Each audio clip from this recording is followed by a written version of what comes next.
हमारे देश के अंदर परंपरागत रूप से ऋषियों ने आयुर्वेद को प्रत्येक मनुष्य के जीवन में, चाहे वो हमारा खान पान हो, चाहे वह हमारा रहन सहन हो, चाहे वह हमारी दिनचर्या हो, हर एक चीज़ में आयुर्वेद को रचाने और बसाने का प्रयत्न किया। हम नहीं समझ पाते हैं, यह एक भिन्न बात है।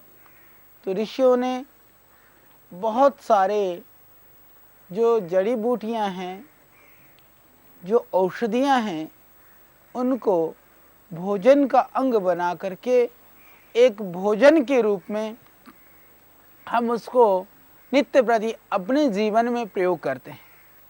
यह हमारी देश की खूबी है, यह विशेषता है कि हमारा देश आज जितने तरह के व्यंजन, जितने तरह के पकवान और जितने तरह के खाद्य पदार्थ, और वह खाद्य पदार्थ भी ऋतु के अनुसार अलग अलग ऋतुओं में अलग अलग तरह के पदार्थों का सेवन हमारे देश में किया जाता है, उस तरह से विश्व के अंदर किसी भी देश में नहीं किया जाता है।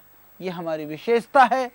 तो उसी विशेषता के तहत जिस औषधीय पौधों को आज हम जिसको सिर्फ स्वाद बढ़ाने की दृष्टि से या हम भोजन की व्यंजन की मधुरता के लिए जिस पौधे के फल को हम प्रयोग करते हैं, उस फल का यह पौधा, इसमें जब फल आते हैं तो नीचे से निकल करके आते हैं, पुष्प ऊपर की तरफ आते हैं। इसका नाम है इलायची। यह छोटी इलायची का पौधा है। इसी तरह से इलायची दो तरह की होती है, हम सब जानते हैं, एक बड़ी इलायची, एक छोटी इलायची। तो आज हम दोनों इलायची के संदर्भ में चर्चा करेंगे। ये वास्तव में मसाले से लेकर के मिष्टान्न तक में, चाहे वह मिठाइयाँ बनानी हो, चाहे वो मसाला में डालना हो, हम इलायची का प्रयोग करते हैं बखूबी।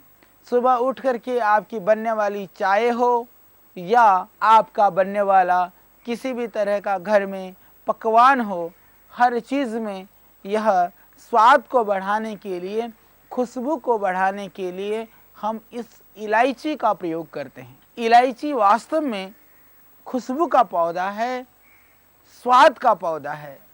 स्वाद के साथ ही यह इलायची आपके पेट के रोगों में भी अत्यंत लाभकारी है। जिनको मंदाग्नि हो, भूख कम लगती हो, उन लोगों के लिए, उन बच्चों के लिए इलायची एक महाऔषधि है।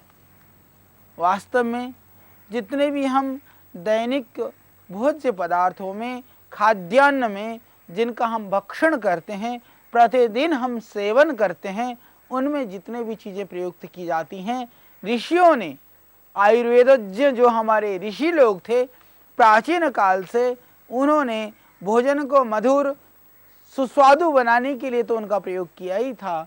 उससे भी बढ़कर ऋषियों की कल्पना थी, यदि हम इनको आहार का अंग बना दें तो अनायास ही स्वाद के ही वशीभूत होकर के सही लोग रोग मुक्त होने में इन औषधियों का सहारा लेकर के अपने जीवन को खुशहाल और निरामय बना सकें। यह सारे मसाले हमारे जीवन को सुगंधित, पौष्टिक और रोगों से लड़ने के लिए ऋषियों के द्वारा प्रदत्त ये भोजन बनाने की विधाएं थी। परंतु आज हम इन मसालों को सिर्फ भोजन के स्वाद को बढ़ाने के लिए हम अधिकता से सेवन करते हैं। वास्तव में अति अच्छा नहीं होता है, फिर भी हम नहीं समझ पाते हैं।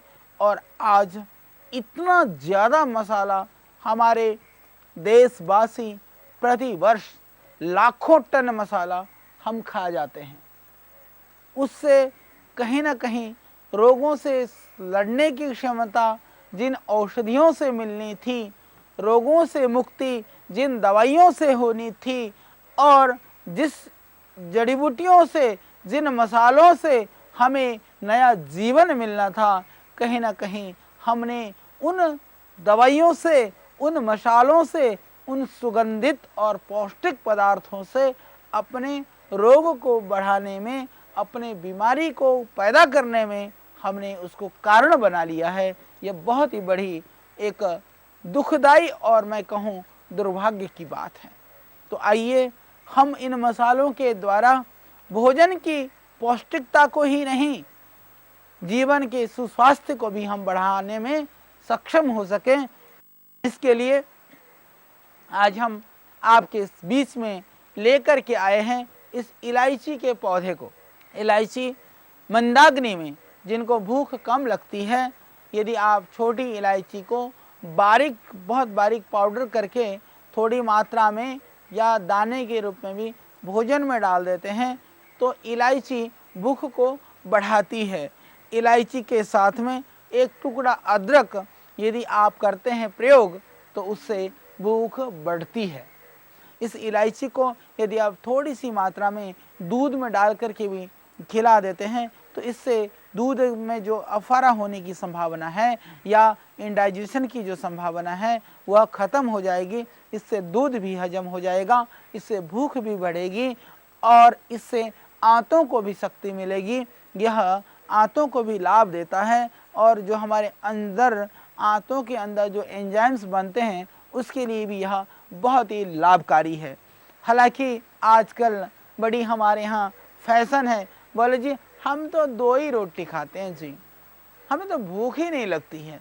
परंतु यदि उनसे पूछा जाए कि दिन भर कितनी बार खाते हो, क्या क्या चीज़ें खाते हो, तो हमें पता चलता है कि वास्तव में जो भूख न बढ़ने वाली जो बात थी या भूख न लगने वाली जो चीज़ है, लोग कहते हैं, बच्चों को लेकर के हमारे पास आते हैं, कहते हैं यह बच्चा खाता ही नहीं है, इसको भूख ही नहीं लगती है। तो यदि मैं पूछता हूँ बेटे भूख नहीं लगती है, बोला गुरुजी भूख तो लगती है पर वो भूख रोटी की नहीं लगती है।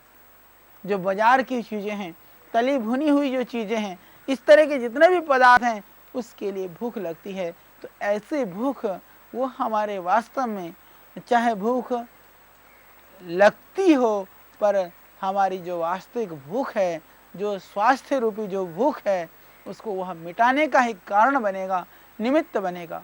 बचपन में आप आदत डाल देते हैं बच्चों को, विविध तरह के आजकल चॉकलेट हैं बाज़ार के अंदर, पिज़्ज़ा बर्गर जैसे जो फास्ट फूड हैं, जंक फूड हैं, जो हैवी फूड हैं, तले हुए पदार्थ हैं, उनके प्रति बच्चों को आदत हम ही डाल देते हैं।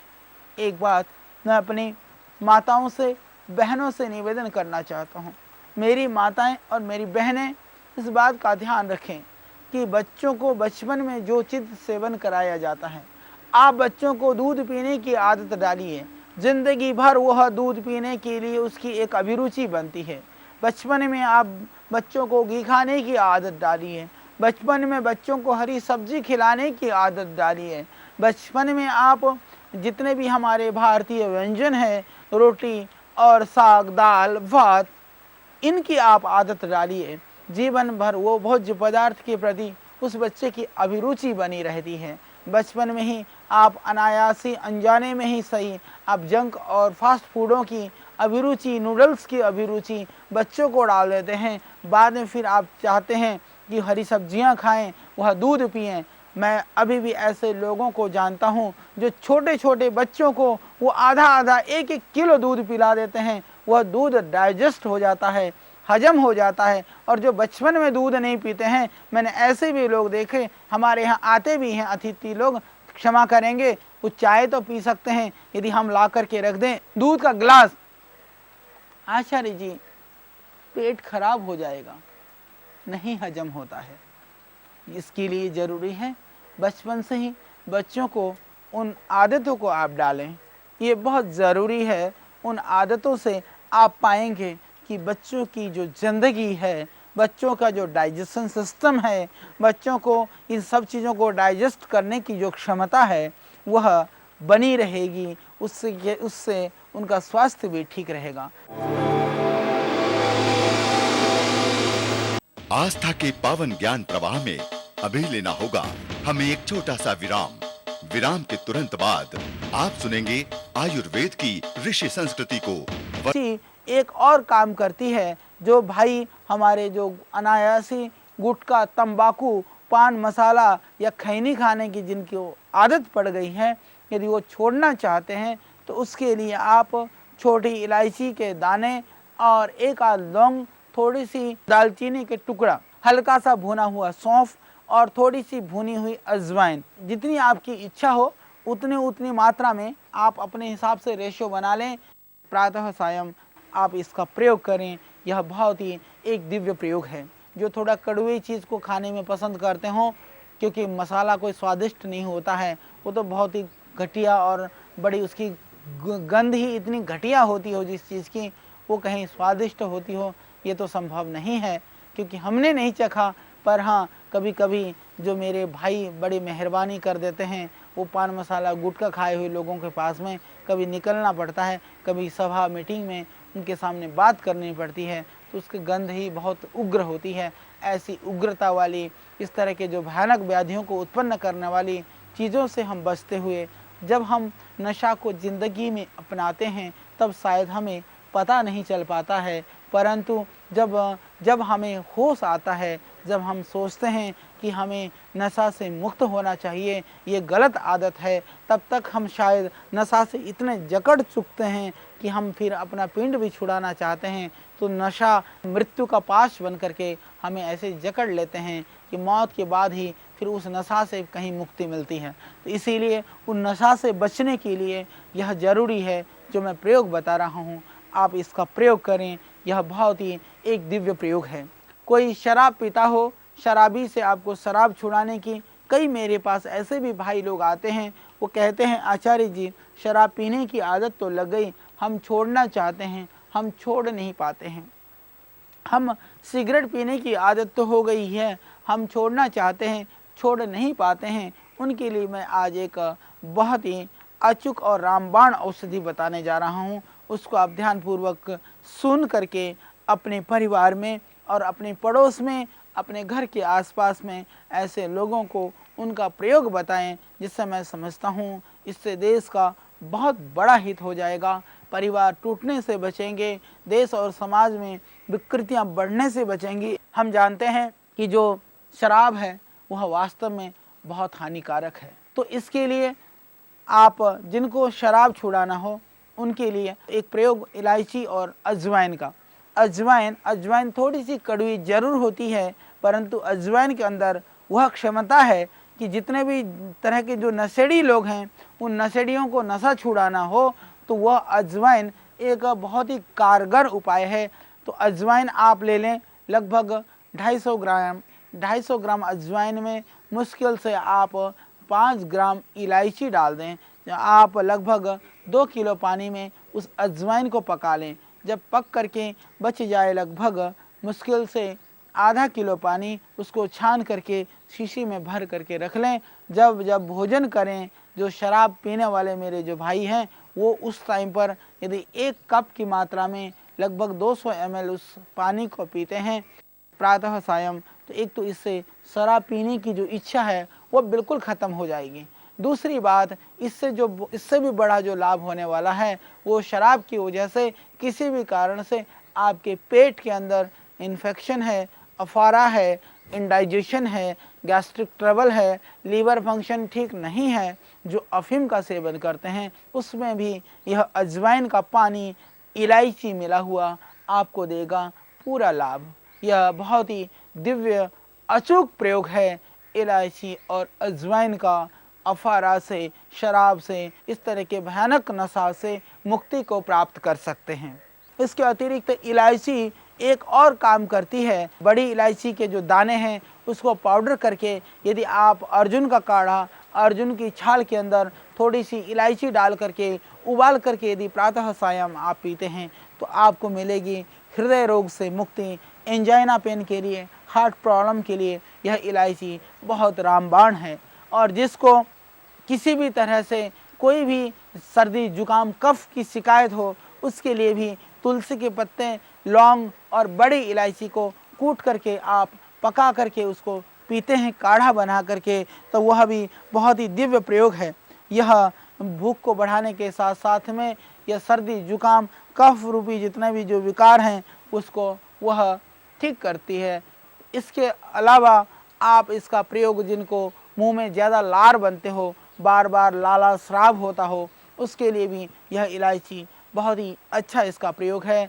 इलायची इसके अलावा आप इसका प्रयोग जिनको तो आपको भूख को बढ़ाने के लिए, स्वाद को बढ़ाने के लिए, नशा से मुक्ति के लिए और आप इसका प्रयोग करिए अपने हृदय रोगों के लिए। यह एक इससे आँखों की ज्योति भी बढ़ती है, इससे आपके शरीर में सुगंधि भी आने लगती है जिस तरह से। और जिनको पेट में अफारा हो, जो बार बार जिनको लैट्रिन जाने की शिकायत होती हो, बेल की चूर्ण में सूखा हुआ जो बेल है उसका पाउडर कर लें। 10 ग्राम पाउडर में 1 ग्राम यदि सिर्फ इलायची का पाउडर मिला दें और उसको सुबह शाम आप सेवन करें तो इससे आपके पेट का अफवारा ठीक हो जाएगा। इसके अलावा आप इसका प्रयोग जिनको नामर्दी या नपुंसकता है, यदि आप तुलसी के बीजों में तुलसी का बीज और बला के बीज और इलायची मिला करके यदि पाउडर बना करके प्रातः सायं करते हैं सेवन, उससे फिर आपको मिलेगी शरीर में पुष्टि, ताकत और प्रदर जैसे बीमारी से भी मुक्ति और नपुंसकता जैसी जो नामर्दी जैसी भयानक कमजोरी से मुक्ति। तो आइए आज से हम इस इलायची का प्रयोग हम अपने सिर्फ मसालों में ही नहीं औषधि के रूप में भी करना प्रारंभ कर दें और अपने परिवार को, देश और समाज को स्वस्थ बनाने में सहयोगी बने। इस इलायची के पौधे को आप चाहें तो अपने घर में भी इसको गमले में लगा सकते हैं। हालांकि यह एक हाइट पर, ऊंचाई पर ही यह फल देती है इलायची, क्योंकि हमने देखा सिक्किम वगैरह के क्षेत्र में जहाँ ज़्यादा बारिश होती है, जहाँ 4-5 हज़ार की जो हाइट है वहाँ पर ज़्यादा मात्रा में ये होती है। हालांकि अभी उत्तराखंड में भी, उत्तरकाशी के आसपास में भी इस तरह की खेती प्रारंभ हो चुकी है। तो घर में ही यह चाहे फल न भी दें, ये पौधा आपको याद दिलाएगा मैं सिर्फ मसाला नहीं हूँ, मैं औषधीय पौधा भी हूँ। देखने के लिए सुंदर है, इसके फूल को आप देख सकते हैं, देखने में कितना अच्छा लगता है। आजकल इसी तरह से इलायची लिली के नाम से इलायची के ही पौधों के जैसे ही पौधे में सिर्फ वो एक सुंदरता के लिए ऑर्नामेंटल के रूप में, उसको फूल के रूप में, बड़ी इलायची का भी इसी तरह से आपको बाज़ार में मिल जाएगा। आपको जो है यह नर्सरी में उपलब्ध हो जाएगा। आप लाएं और इस सुंदर पुष्प को अपने घर में स्थान दें, जिससे आपको इलायची के गुणों से भरपूर आपको लाभ मिले और स्मृति में, स्मरण में रहे इलायची। इलायची बस जाए और खुशबू और सुगंधितमय आपका जीवन बन जाए। तो आइए इस इलायची को हम अपने घर में हमने स्थान दिया हुआ है, किचन में स्थान दिया है, पर हमने सिर्फ मसाले के रूप में दिया है, सुगंधित और मिष्टान्न को पौष्टिक बनाने के लिए दिया है। हम आज से औषधि के रूप में भी इसको स्थान दें।